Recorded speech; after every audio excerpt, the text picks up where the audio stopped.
Apa kita faham dengan rahmat? Apa itu rahmat? Rahmat itu apa? Kerana manusia ni bila dia bayang rahmat, Masya Allah dia dapat tukar kereta baru. Rahmat, ya Allah, dia rumah baru. Saya tidak menafikan juz. Tapi rahmat ini besar.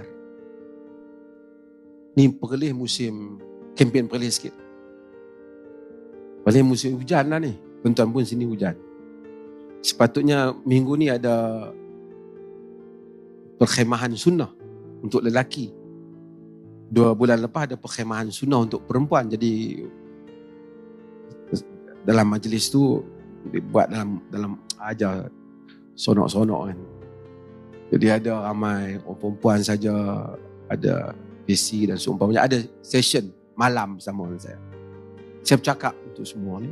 Kemudian ada session untuk jumpa saya personal lah, seorang-seorang.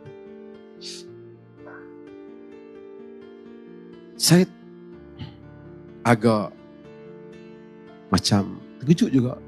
Kebetulan Allah takdirkan 4 orang jumpa saya. Dan semua mereka bagus, ada kehidupan yang bagus. Tapi kesemua mereka cerita pada saya macam rasa macam orchestrated, macam terancang tapi tak terancang. Semua seorang-seorang jumpa, mereka menceritakan rasa ingin bunuh diri yang begitu tinggi. Saya kata ada masalah duit? Tak ada. Semua. Masalah apa? Dia kata saya tak tenang. Saya tercari-cari sesuatu yang saya tak jumpa. Saya bangun dalam keadaan kehausan pada satu sudut di dalam diri yang saya tak temui. Walaupun saya hadiri ceramah agama.